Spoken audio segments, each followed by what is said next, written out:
આકાશવાણી અમદાવાદ વડોદરા. હવે સાંભળશો અમદાવાદ જિલ્લાનો સમાચાર પત્ર. લેખક પરેશ મકવાણા.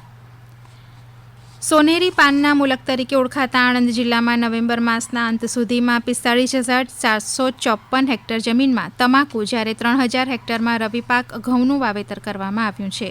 આ ઉપરાંત ચણા, શાકભાજી અને અન્ય ધાન્ય પાકો સાથે ઘાસચારાનું પણ મોટા પ્રમાણમાં વાવેતર કરાયું છે.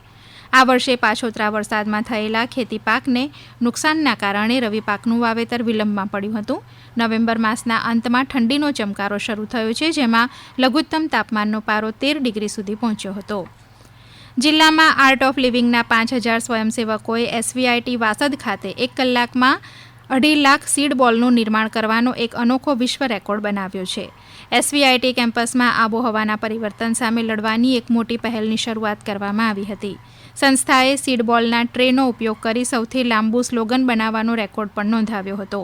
આમ એક જ દિવસમાં 2 વર્લ્ડ રેકોર્ડ નોંધાયા છે. આ કાર્યક્રમમાં વૈશ્વિક આધ્યાત્મિક ગુરુ અને સમાજવાદી નેતા શ્રી રવિશંકર અને રાજ્યપાલ આચાર્ય દેવવ્રત ખાસ ઉપસ્થિત રહ્યા હતા. કાર્યક્રમના પ્રારંભમાં એસવીઆઈટીના ચેરમેન રોનક પટેલે ઉપસ્થિત સૌનું સ્વાગત કરતા જણાવ્યું હતું કે 1 કલાકમાં સૌથી વધુ બીજ બોલ બનાવવાનો રેકોર્ડ બનાવવામાં આવ્યો છે. આ બીજ બોલ પર્યાવરણની જાળવણી માટે ઉપયોગી બની રહેશે તેમ જણાવી પ્રત્યેક વ્યક્તિને પર્યાવરણ જાળવણીમાં સહભાગી બનવા અનુરોધ કર્યો હતો.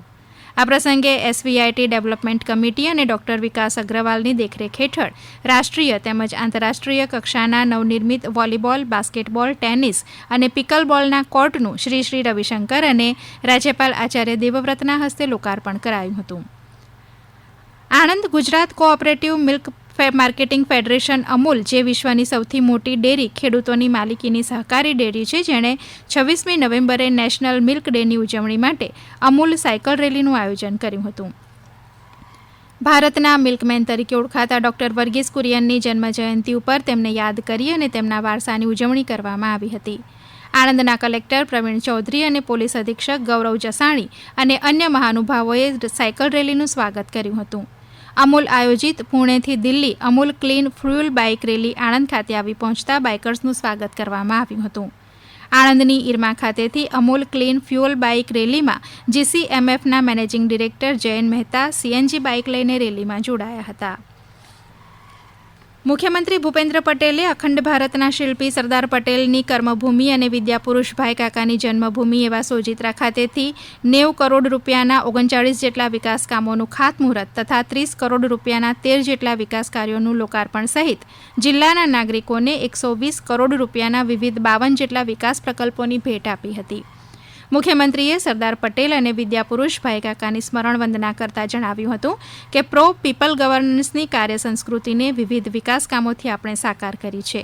આ સંદર્ભમાં તેમણે ઉમેર્યું કે વિકાસલક્ષી કાર્ય સંસ્કૃતિ દ્વારા ગુજરાત આજે દેશના વિકાસનું રોલ મોડેલ અને ગ્રોથ એન્જિન બન્યું છે.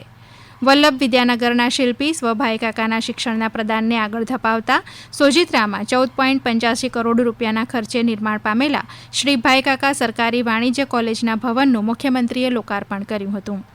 તેમણે જણાવ્યું કે પ્રધાનમંત્રી શિક્ષણના ચિંતન અને સંસ્કૃતિના સંવર્ધનના કાર્યોને વેગ આપી હંમેશા તમામ ક્ષેત્રના વિકાસ ઉપર ભાર મૂક્યો છે. એ જ દિશામાં ગુજરાત સરકારમાં શિક્ષણ સહિતના સર્વાંગી વિકાસને આગળ ધપાવી રહી છે. મુખ્યમંત્રીએ વયવંદનાના લાભાર્થીઓને આયુષ્માન કાર્ડનું વિતરણ કરવા સાથે સોજિત્રાના સપૂત પદ્મભૂષણ અને કાર્ડિયોલોજિસ્ટ ડોક્ટર તેજસ પટેલનું પણ સન્માન કર્યું હતું. મુખ્યમંત્રીની ઉપસ્થિતિમાં નિર્માળ ગુજરાત હેઠળ ઉમરેઠ તાલુકાના 39 ગામોમાં બાયોગેસ અને ખાતર ઉત્પાદન તથા પશુછાણના વૈજ્ઞાનિક ઢબે નિકાલ માટે આણંદ જિલ્લા પંચાયત અને ભારત બાયોગેસ એનર્જી લિમિટેડ વચ્ચે MOU કરવામાં આવ્યા હતા. આપ સાંભળી રહ્યા હતા આણંદ જિલ્લાનો સમાચાર પત્ર. લેખક પરેશ મકવાણા. પ્રસારણ આકાશવાણીના અમદાવાદ વડોદરા કેન્દ્ર પરથી કરવામાં આવ્યું.